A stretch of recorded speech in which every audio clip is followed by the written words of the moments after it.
ബാങ്കുകളിലും post ഓഫീസുകളിലും പഴയ 500, 1000 രൂപ നോട്ടുകൾ നൽകി പുതിയ നോട്ടുകൾ മാറ്റിവാങ്ങാൻ കഴിയുമായിരുന്നത് നവംബർ 24 വരെയായിരുന്നു. ഇത് നീട്ടണമെന്ന ആവശ്യം ഉയർന്നിരുന്നെങ്കിലും കേന്ദ്ര സർക്കാരും റിസർവ് ബാങ്കും ഇത് അംഗീകരിച്ചില്ല. ഇതോടെയാണ് ഇന്നലെ രാത്രി 12 മണിയോടെ നോട്ടുകൾ മാറ്റിവാങ്ങാനുള്ള അവസരം അവസാനിച്ചത്. എന്നാൽ പഴയ 500 രൂപ നോട്ടുകൾ അവശ്യ സേവനങ്ങൾക്ക് ഉപയോഗിക്കാമെന്ന ഇളവ് കേന്ദ്രം നീട്ടി നൽകിയിട്ടുണ്ട്.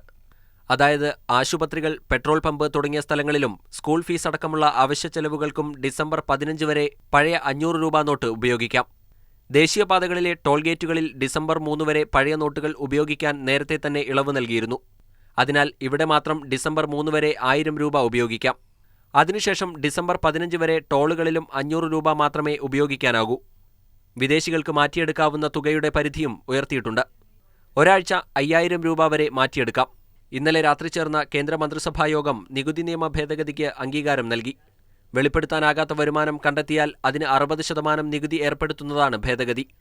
നവംബർ 8 വരെ വെളിപ്പെടുത്തിയ വരുമാനത്തിന് പഴയ നിരക്ക് തന്നെയാകും ചുമത്തുക. രാജ്യത്തെ കറൻസിരഹിത ഇടപാടുകളിൽ എത്തിക്കുകയാണ് ലക്ഷ്യമെന്ന് മന്ത്രിസഭായോഗത്തിൽ പ്രധാനമന്ത്രി പറഞ്ഞു. മന്ത്രിമാരുടെ പ്രവർത്തനം ഈ ലക്ഷ്യത്തിലേക്കാകണമെന്നും പ്രധാനമന്ത്രി ആവശ്യപ്പെട്ടു. മാതൃഭൂമി ന്യൂസ്, ഡൽഹി.